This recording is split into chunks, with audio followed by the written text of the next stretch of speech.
چنانچہ حضرت تھانوی رحمۃ اللہ نے واقعہ لکھا ہے، چند بھائی تھے تو جائیداد کی تقسیم میں کوئی جھگڑا ہونے لگا۔ ایک نے کہا کہ بھائی مجھ سے جھگڑو نہیں، آپ ساری جائیداد خود لے لو اور والدین کی خدمت والا کام یہ مجھے دے دو، میں چاہتا ہوں ان کی خدمت کروں۔ چنانچہ اس نے والدین کی خدمت کی اور بھائی جائیداد کا پورا حصہ لے کے بڑے خوش ہو گئے۔ والدین جب دنیا سے رخصت ہوئے تو وہ اس سے خوش تھے اور اس کو دعائیں دیتے تھے، مگر اس کے پاس چونکہ وسائل نہیں تھے تو غربت کی زندگی تھی۔ ایک دن اس نے خواب دیکھا، کوئی کہنے والا کہہ رہا ہے کہ فلان جگہ پر 10 دینار پڑے ہیں، جا کے لے لو۔ اس کے والد نے اسے کہا تھا کہ بیٹے تو نے ہماری بڑی خدمت کی، اللہ تعالیٰ تجھے برکت والا رزق دے۔ اس کے دماغ میں یہ لفظ بیٹھا ہوا تھا، برکت والا رزق۔ تو خواب میں یہ پوچھتے ہیں کہ اس میں برکت ہے یا نہیں؟ انہوں نے کہا برکت نہیں ہے۔ کہتے ہیں مجھے نہیں چاہیے۔ صبح بیوی کو خواب سنایا، وہ کہنے لگی بے شک نہ لینا مگر جا کے دیکھ تو آؤ۔ بیویاں اللہ تعالیٰ کی خاص مخلوق ہوتی ہیں۔ اس نے کہا نہیں، جب میں نے لینا نہیں تو میں نے جانا بھی نہیں۔ اگلی رات پھر خواب آیا، کسی نے کہا کہ جاؤ 1 دینار رہ گیا لے لو۔ اس نے کہا برکت ہوگی اس میں؟ اس نے کہا ہاں برکت ہوگی۔ چنانچہ یہ صبح گیا اور 1 دینار اس نے لے لیا۔ جب واپس آ رہا تھا تو دل میں خیال آیا کہ کھانے کا وقت ہے، کئی دن ہوئے گھر میں اچھا کھانا نہیں پکا، تو چلو میں مچھلی جاتا تھا۔ مچھلی خریدی، گھر لایا۔ اس کی بیوی نے جب مچھلی کاٹی تو مچھلی کی پیٹ سے ایک اتنا قیمتی ہیرا نکلا کہ جب اس نے جا کر جیولر کے پاس بیچا تو پوری زندگی کا خرچہ اسے اللہ نے عطا فرما دیا۔ یہ برکت والا رزق ہے جو بندے کی ضرورتوں کے لیے کافی ہو جاتا ہے۔ سبحان اللہ، اللہ والوں کے رزق میں یہی برکت ہوتی ہے۔ ہمارے ایک پرچیز مینیجر تھے، ان کے ہاں اولاد نہیں ہوئی شادی کے 5-6 سال تک۔ ان کی بیوی نے انہیں بہت تنگ کیا کہ جائیں کسی اللہ والے کے پاس، کوئی دعا کروائیں، ڈاکٹر لوگ تو کہتے ہیں کہ سب ٹھیک ہے۔ وہ کہنے لگے کہ میں نے جب پوچھا تو مجھے ایک نیک بزرگ لاہور میں تھے، ان کے بارے میں کسی نے بتایا، تو میں ان کو ملنے چلا گیا۔ ان کا ایک خادم تھا، اس نے مجھے بٹھایا اور کہا جی کہ حضرت ابھی آتے ہیں، مصروف ہیں۔ اس دوران جب وہ گھر جانے لگا نا تو کپڑا ہٹا تو میں نے دیکھا کہ وہ بزرگ نفلیں پڑھ رہے تھے۔ تو میں بڑا متاثر ہوا کہ فرض نماز کا وقت تو نہیں، یہ تو کوئی چاشت کا وقت ہوگا، تو یہ کھڑے نفلیں پڑھ رہے ہیں۔ اتنے میں خادم نے آ کر مجھے شربت کا گلاس بھی پلایا، گرمی کا موسم تھا۔ میں نے کہا بھی صحیح، آپ نے کیوں تکلف کیا؟ اس نے کہا جی حضرت کا حکم ہے، اگر میں آپ کو یہ نہیں پلاؤں گا تو مجھے جواب دینا پڑے گا۔ تو منتیں بھی کی اور شربت پلا بھی دیا اس نے۔ کہنے لگا میں اور متاثر ہوا۔ تھوڑی دیر میں وہ بزرگ آئے اور معذرت کرنے لگے کہ جی معاف کرنا، میں کسی کام میں مصروف تھا، میں آ نہیں سکا۔ کہنے لگا میں اور متاثر ہوا کہ کوئی اور ہوتا تو کہتا میرے معمولات چل رہے تھے اور میرے تو اوقات ہوتے ہیں، کیا ہوتا ہے، اور یہ چھپا رہے ہیں کہ میں مصروف تھا۔ میں نے انہیں کہا جی کہ مجھے کچھ آپ دیں اس بارے میں۔ انہوں نے کہا بھئی کیا دینا، بس میں دعا کر دیتا ہوں، اللہ تعالیٰ خیر کا معاملہ فرما دیں گے، تم اللہ تعالیٰ کی طرف توجہ رکھو۔ لگتا تھا کہ وہ عامل نہیں تھے، وہ کامل تھے۔ آج لوگ عاملوں کے پیچھے بھاگتے ہیں، اور خدا کے بندو کاملوں کے پاس آؤ. تو انہوں نے دعا کر دی.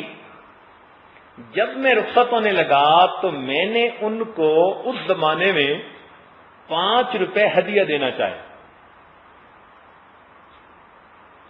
تو انہوں نے کہا نہیں اس کی تو کوئی ضرورت ہی نہیں. میں نے کہا حضرت ہر آنے والے کو آپ کھلاتے پلاتے بھی ہیں, لوگ بھی آتے رہتے ہیں, تو آپ میرا بھی حصہ ڈال لیجئے.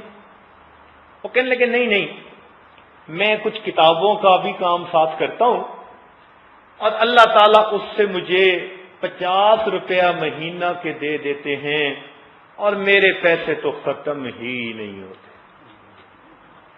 وہ کہنے لگے کہ آج تک وہ منظر میری آنکھوں میں ہے کہ اس اللہ والے نے کیسے کہا کہ میرے 50 روپے ختم ہی نہیں ہوتے. یہ برکت ہوتی ہے. جنید بغدادی رحمۃ اللہ کا ایک مرید تھا, حضرت میرا حج پہ جانے کا ارادہ, وسائل نہیں ہے. فرمان لگے اچھا یہ چونی لے جاؤ, ضرورت پڑے تو خرچ کر لینا. وہ جیسے ہی گاؤں سے باہر نکلا, ایک قافلہ جا رہا تھا, اس سے سلام دعا ہی, پوچھا بھائی کہاں جا رہے ہو؟ اس نے کہا ارادہ تو میرا حج پہ ہے جانے کا. انہوں نے کہا بھائی ہمارا ایک بندہ جانا تھا اور نہیں جا سکا تو سواری خالی ہے, تو آؤ بیٹھ جاؤ اونٹ کے اوپر. لو جی سواری بھی مل گئی, وہ کھانے بھی کھلاتے, اس کی خدمت بھی کرتے, اس نے حج بھی کیا. جب واپس آنے کا وقت ہوا تو مکہ مکرمہ سے باہر نکلا تو ایک دوسرے قافلے والے مل گئے. انہوں نے بھی دیکھ کے پوچھا بھائی کہاں جانا ہے؟ اس نے کہا فلاں جگہ. وہ کہنے لگے ہم نے تو اس سے بھی آگے جانا ہے, ہمارے پاس ایک بندہ تھا وہ یہیں رہ گیا, تو سواری خالی ہے, آنے تو بیٹھ جاؤ. یہ بیٹھ گیا. انہوں نے بھی سارا راستہ اس کی خدمت کی, کھانے کھلائے. شاہانہ حج کرنے کے بعد یہ اللہ کا فقیر واپس اپنی بستی میں آیا, حضرت سے ملا اور حضرت کو پوری کارگزاری سنائی. حضرت نے فرمایا بھائی کتنا خرچہ ہوا؟ کہنے لگا پورے سفر میں کوئی نہیں. تو میں میری چونی واپس کر دوں. سچی بات ہے, اللہ والوں کی چونی خرچ ہی نہیں ہوتی. کاش کہ ہم اس کا کبھی مزہ لیں نا, کہ دل میں یقین توکل کو مضبوط کر کے ابتدا کے جو تھوڑے سے حالات ہوتے ہیں نا وہ برداشت کر جائیں. ایسا مزہ فقیری میں شاہی کر رہے ہوتے ہیں.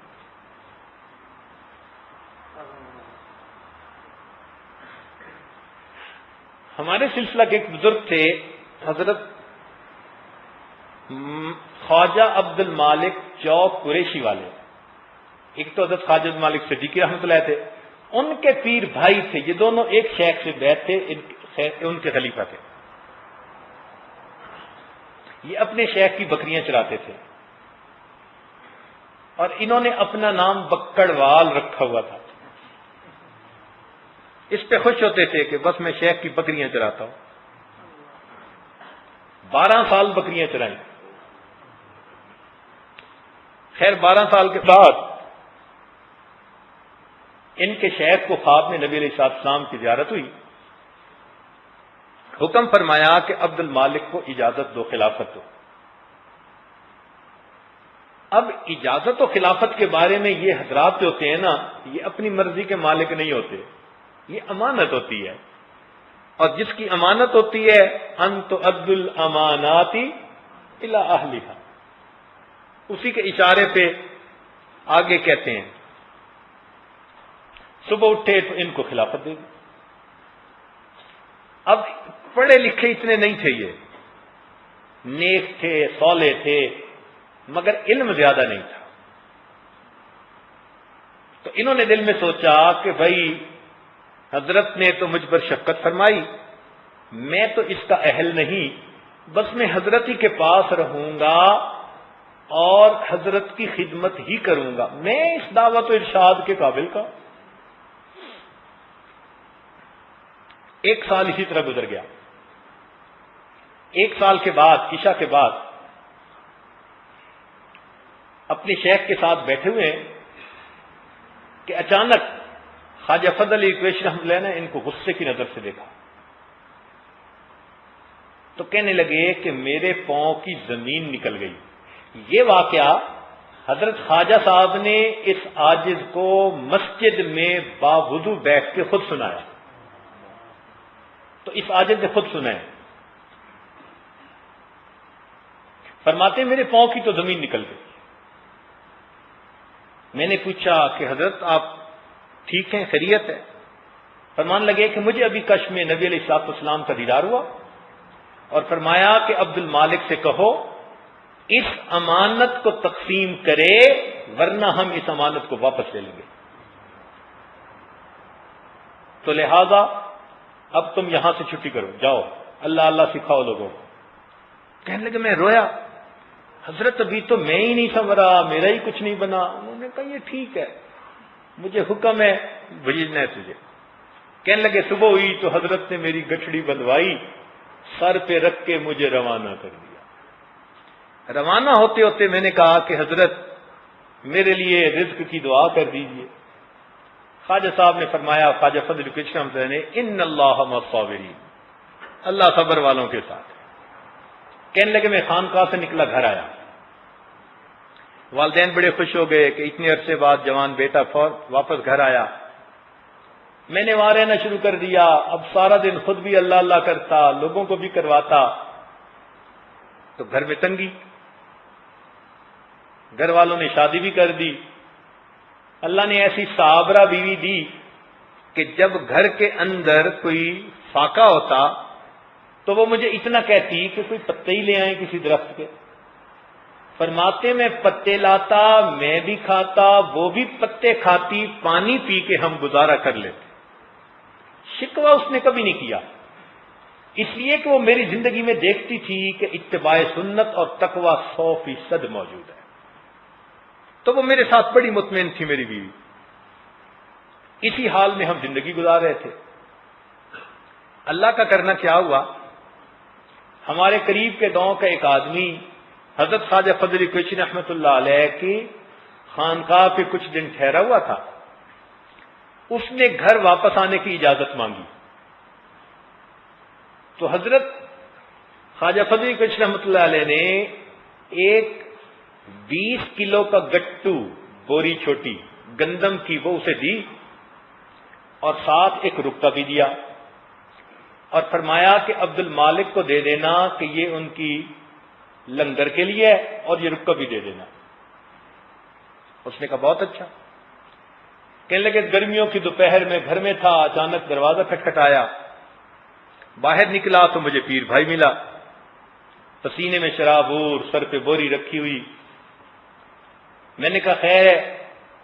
اس نے کہا کہ خانقاہ سے آ رہا ہوں اور میں سمجھا کہ خانقاہ جا رہا ہوں, الٹ سمجھا.